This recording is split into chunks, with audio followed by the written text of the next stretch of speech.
de que ela deveria buscar, de que ela deveria descer para encontrar com Deus, pois Amós estava em uma urgência missionária, dizendo que Israel deveria estar de qualquer jeito, para encontrar-se com Deus, não é de qualquer forma. Para encontrar-se com Deus não é do jeito nem da maneira a qual nós imaginamos e nem pensamos.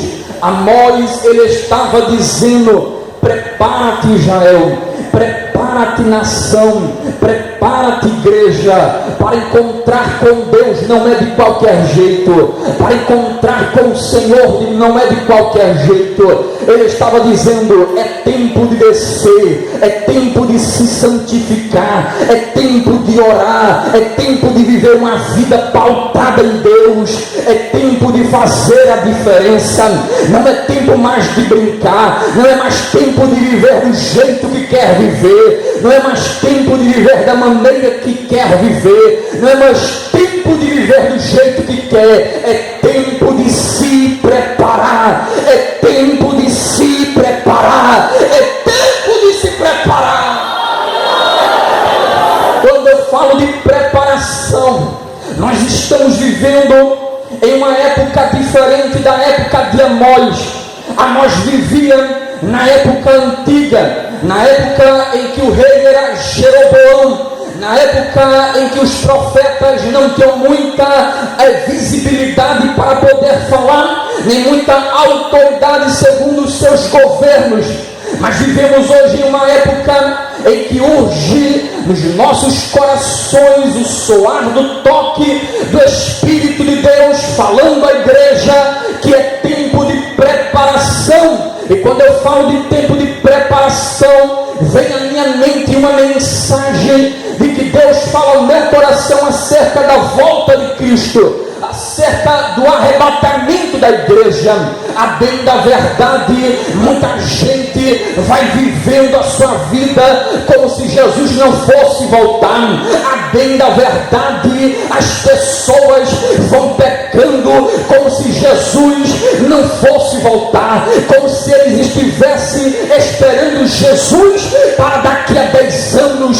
Vão vivendo a sua vida de pecado, a sua vida de engano, a sua vida de promiscuidade, a sua vida de adultério, a sua vida de fornicação, a sua vida de mentira, de lascívia, de idolatria, envolvidos no pecado, envolvidos na prostituição, envolvidos nas coisas do mundo, envolvidos em contendas, em escândalos para a igreja, em escândalos para a assembleia, em escândalos para o nome de Jesus Cristo. Parece que Jesus não vai voltar mais, parece que para eles a vida que eles vivem é uma vida que Jesus não voltará, que Jesus não vem amanhã, que eles não esperam Jesus para hoje. Então causar escândalo no meio evangélico, então viver uma vida errada mesmo dentro da igreja, então viver uma vida devassa mesmo dentro da igreja. Para ele é qualquer coisa, para ela é banalidade. Mas eu quero dizer para você nessa noite: Jesus está voltando. Prepara-te, igreja, para encontrar com o Senhor nosso Deus. Aleluia. Eu estou sentindo a presença de Jesus aqui nessa noite. Aleluia. Repita comigo assim: prepara-te, igreja, para encontrar com o Senhor teu Deus. Aleluia. A palavra arrebatamento quer dizer rápido. Aleluia. A palavra Apocalipse quer dizer revelação, descobrir aquilo que está coberto, aquilo que é segredo, revelação. Quando João estava na ilha de Patmos e Deus lhe dá a mensagem do Apocalipse e a revelação, ele escreve e a mensagem começa para 7 igrejas na Ásia. Depois ele começa a escrever e ele começa a abertura dos 7 selos, as 7 trombetas, as 7 taças, as testemunhas, o tempo de tribulação, os 3 anos e meio de tribulação, o período da igreja, o período do anticristo, o período que a igreja passará por perseguição, que é o início, o princípio das dores. Eu quero alertar a igreja que nessa noite, Jesus vai voltar, Jesus vai arrebatar a sua igreja. Quem não é crente nessa noite, eu quero falar algo que é de máxima urgência para a tua vida. Jesus vai arrebatar a sua igreja. E se você não tomar cuidado, você poderá ficar. E se você não se converter, você poderá ficar. E se você não entregar a sua vida, você poderá ficar. A Bíblia diz no livro de Atos, capítulo de número 1, e se não me falha a memória, versículo de número 5, o testemunho dos anjos, que quando a igreja olhava para o céu, os 2 varões apareceram e começou a dizer àquela congregação: porque vocês estão olhando para cima, porque o mesmo Jesus que vocês viram sendo transladado, sendo levado ao céu, esse é o mesmo que vai voltar para arrebatar a sua igreja. Jesus mesmo dizendo em João capítulo 14, ele começa a dizer: não se turbe o vosso coração, credes em Deus, credes também em mim. Na casa de meu pai há muitas moradas, se não fosse assim eu vos teria dito. Jesus disse que vai voltar. Os anjos disseram que ele iria voltar. A Bíblia Sagrada está repleta de versículos que revela a volta de Jesus Cristo. Será que existem alguns sinais da volta de Jesus Cristo? Se você abrir a sua Bíblia em Lucas capítulo de número 21, versículo de número 7, os apóstolos estavam perguntando a Jesus: Jesus, qual é o sinal? O que é que tu vai nos dar, mestre? Quando serão, pois, estas coisas, e que sinal haverá quando isto acontecer? E ele deixa ali algumas revelações dos sinais de que será para a volta de Cristo, a sua volta. E ele começa a dizer que muitos aparecerão em seu nome. Ele começa a dizer que as nações entrarão em conflito, as guerras começarão a aparecer, as pessoas começarão a entrar em declínio total na moral das pessoas. A peste começará a aparecer, pestilências, doenças, enfermidades e muitas outras coisas irão matar a nação. Pessoas irão morrer de infecção, pessoas irão morrer de doenças que nunca surgiu antes. As doenças aparecerão e ele começa a dizer: esses serão os sinais. Terremotos surgirão em vários lugares, a terra será abalada, maremoto acontecerá em diversos lugares. Oh, aleluia! Aleluia! Eu quero dizer para você nessa noite, aleluia, é tempo de alguém acordar. Jesus está voltando. Jesus, ele está voltando. Aleluia, aleluia. Jesus está voltando. Jesus está. Os sinais estão acontecendo em todos os lugares. Os sinais estão acontecendo no meio social, na política, nas famílias, no mundo, na geografia, na natureza, na saúde. Os sinais estão em todos os lados. As pessoas não conseguem enxergar o sinal de Deus que Ele vai mandando para a igreja. As pessoas não enxergam quando Deus está dando sinal que o seu filho está voltando. Ninguém enxerga. As pessoas vão vivendo como se Ele não fosse voltar, como se Ele não fosse arrebatar a sua igreja, como se Ele não fosse voltar amanhã. Eu estava dizendo essa semana, há 2 semanas atrás, no ciclo de oração missionária da minha amiga Regiane Maria, lá em Quinta Etapa, e eu falava ali acerca de Samuel, a quem você está confiando seu filho. Quando Ana levou Samuel para entregar para Eli cuidar, e eu falei: a quem você está confiando a sua família? E no meio da mensagem Deus me deu algo, e eu quero dizer para você aqui nessa noite, porque tanta gente vai viver na nossa igreja, vai viver uma vida vai vivendo tanta coisa. Quando chega lá na frente, ele começa a pedir oração, ele começa a viver dentro da igreja, começa a ir para matutino, começa a ir para consagração, começa a ir para círculo de oração, começa a ir para o Madal, começa a pedir oração dizendo que está sendo provada, começa a dizer que está sendo atribulada. Eu quero dizer que Deus não prova ninguém além das suas forças. Será que isso que alguém está passando é prova ou é plantação daquilo que você mesmo plantou? Ou é aquilo que você mesmo plantou? Falou mal, viveu uma vida errada no casamento, viveu uma vida errada na sua família, julgou, mentiu, tratou mal, jogou o filho para fora de casa, o filho foi para as drogas, o marido sai de casa, a esposa sai de casa, o casamento se acaba, aí vem para dentro da igreja, começa a pedir oração e dizer: ora por mim porque eu estou sendo provado. É mentira sua, Deus não está provando ninguém, você está colhendo o que você está plantando na sua vida. Aleluia. Lemaracano de Ovandarasa. Eu estou sentindo a glória de Deus aqui nessa noite. Aleluia. Aleluia. Eu estou sentindo a glória de Deus aqui nessa noite. Aleluia. Aleluia.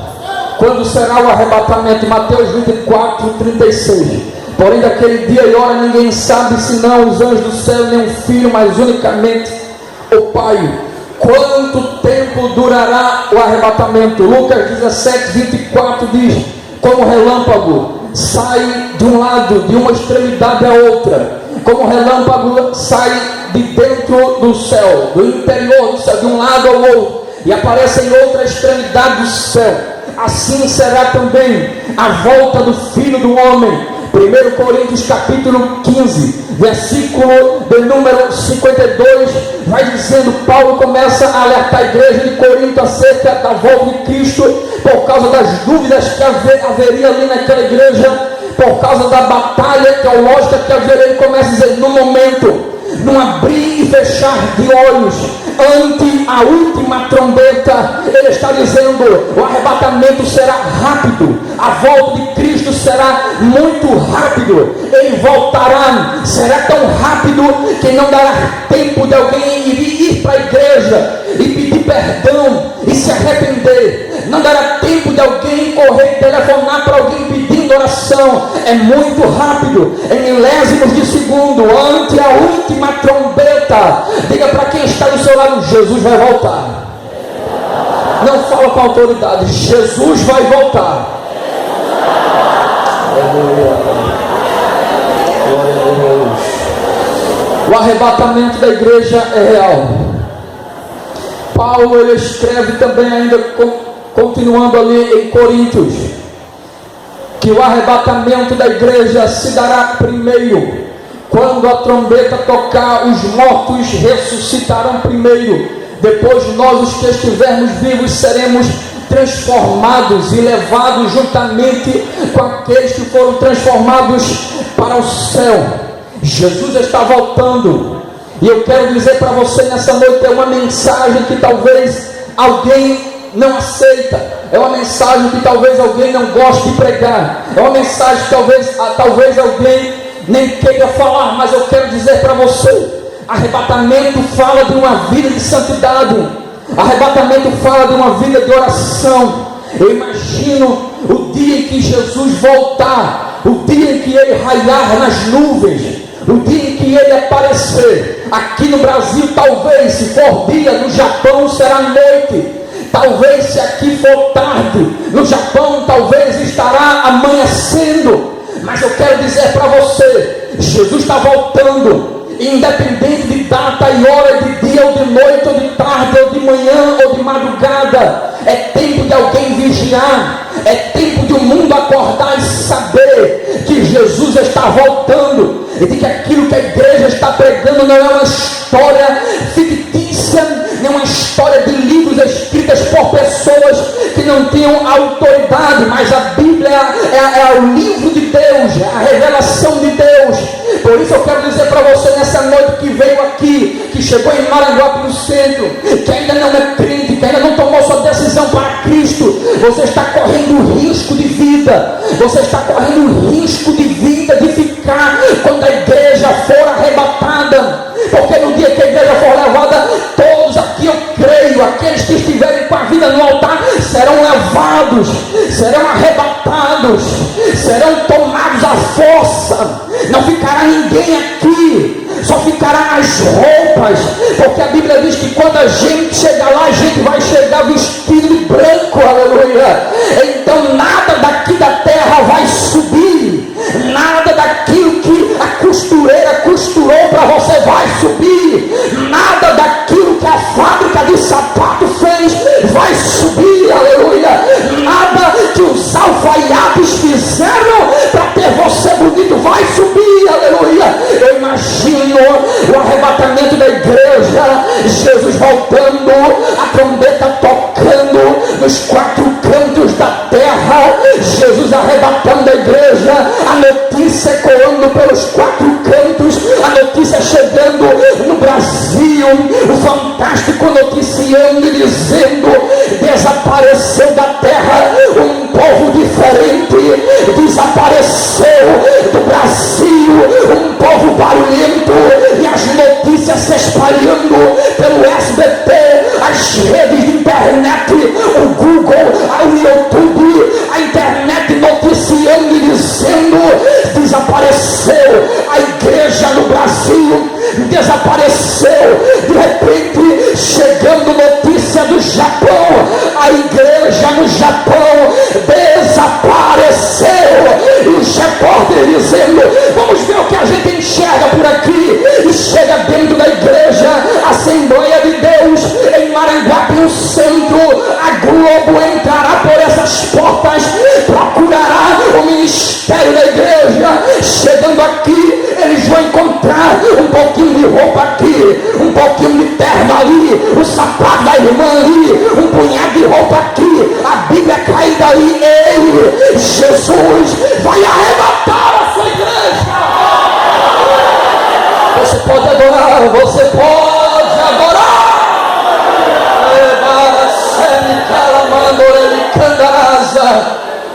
Aleluia, aleluia, aleluia.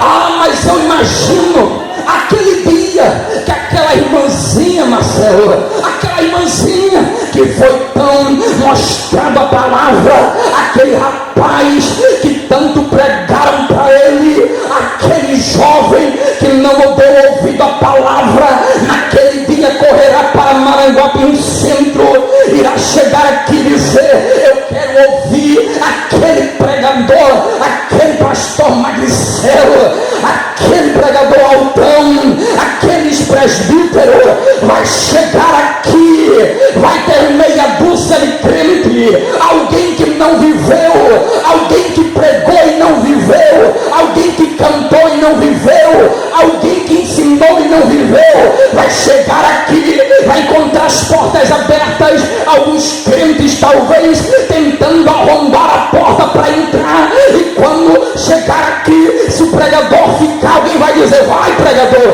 prega a mensagem. Ele abrindo a palavra e dizendo: a mensagem que eu tenho para falar a vocês nesse dia é que Jesus, ele voltou, aleluia.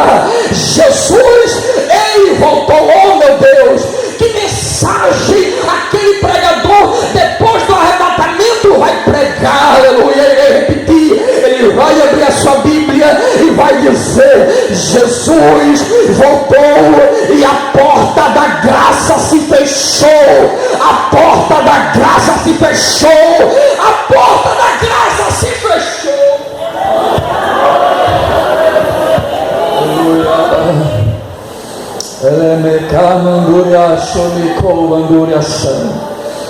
Aleluia, aleluia. O que vale mais para você? O céu, aleluia, tem que falar, ou 10 minutos de pecado aqui? O que vale mais para você? O céu ou 5 minutos de lascívia?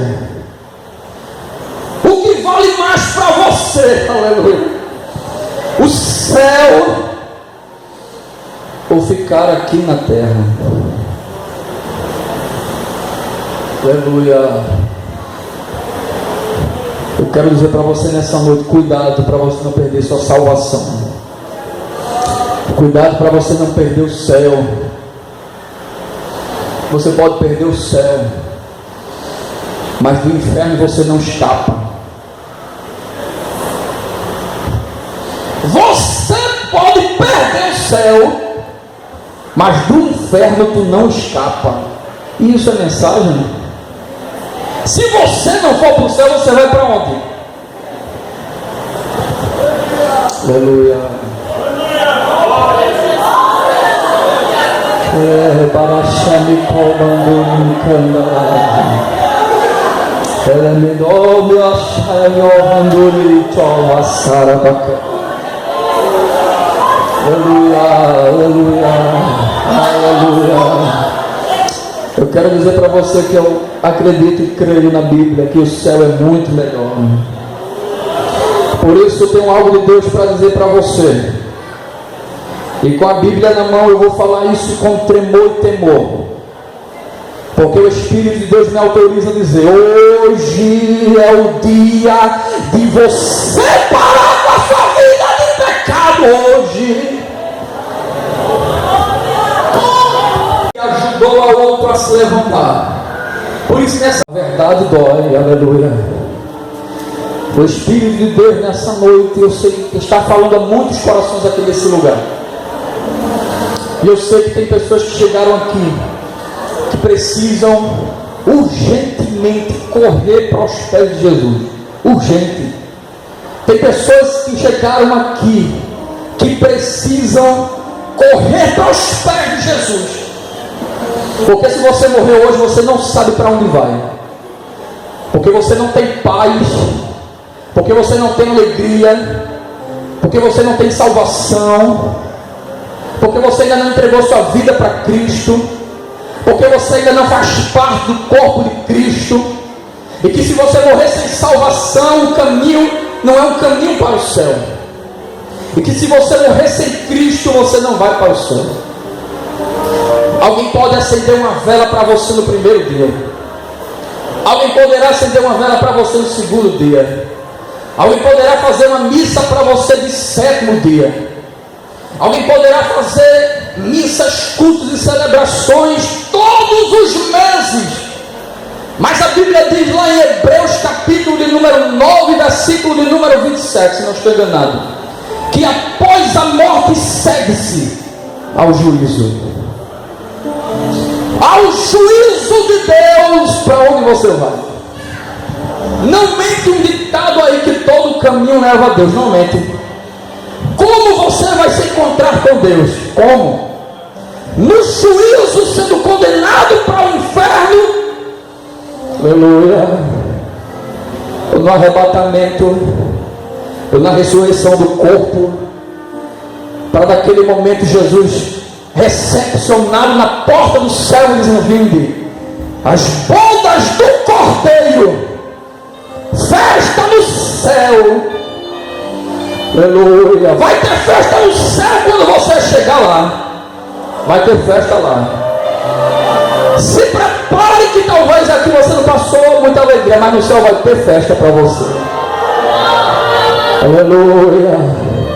Tem festa para crente no céu. Aleluia.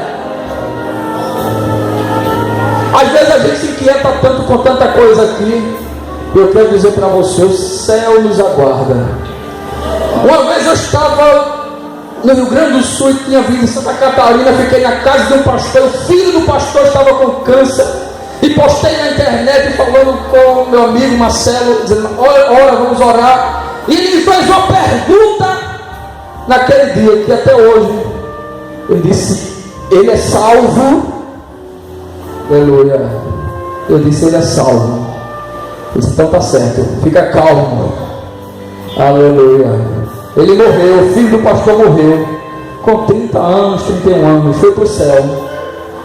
E naqueles dias eu estava lá pela casa do pastor. No outro dia eu viajei, 3 dias depois o filho do pastor morreu. E eu fiquei preocupado porque eu vi a angústia da família lá e longe eu queria fazer alguma coisa. E botei na internet, botei no WhatsApp, vamos orar pelo filho do pastor. E ele disse, ele é salvo. É salvo, foi para o céu. Aleluia, foi para o céu. Foi para o céu. Para onde você vai se você morrer hoje? Se você fechar os olhos agora. Aleluia. Se você perder a sua vida, a carne, o sangue se esvair amanhã ali, na esquina. Se você chegar em casa e tiver uma dor. Eu estava pregando em Itapissuma, em Botafogo, eu estava dizendo, no convite eu dizia, hoje tem gente que está no hospital do câncer. E tinha uma irmã lá chamada irmã Luísa, que minha noiva cuidava dela, todo dia ela ia lá em Abreu Lima, na casa dela, para sarar aquele câncer no seu seio, que já tinha sido retirado, mas de repente cresceu uma bolha em cima da costura, e aquela bolha ela não cuidou e ficou grande, tomou parte da barriga. E naquele dia eu disse, tem gente que está hoje no hospital do câncer, querendo aceitar Jesus, querendo estar na igreja, e você tem um jeito de cara feia. Quando foi no outro dia a irmã morreu. Quando foi no outro dia a irmã partiu. Quando foi na segunda, foi no sábado. Quando foi no domingo, eu estava no velório da irmã Luísa, lá no Morada da Paz. Para onde vai você amanhã? Céu ou inferno? Você já tem sua salvação? Você vai no arrebatamento ou você vai antes? Se você for antes, você vai para o paraíso, porque o próprio Jesus disse na cruz, hoje mesmo estarás comigo aonde? No paraíso. Não é mais cedo, é no paraíso. Então você não vai ficar dormindo, então você não vai ficar apagado, você vai estar no paraíso. Para onde vai você amanhã? Vai para o paraíso ou vai ser arrebatado para encontrar com Cristo? Que Deus lhes abençoe. Eu agradeço a oportunidade em nome de Jesus. Glória a Deus. Glória a Deus. De acordo com essa palavra, eu gostaria de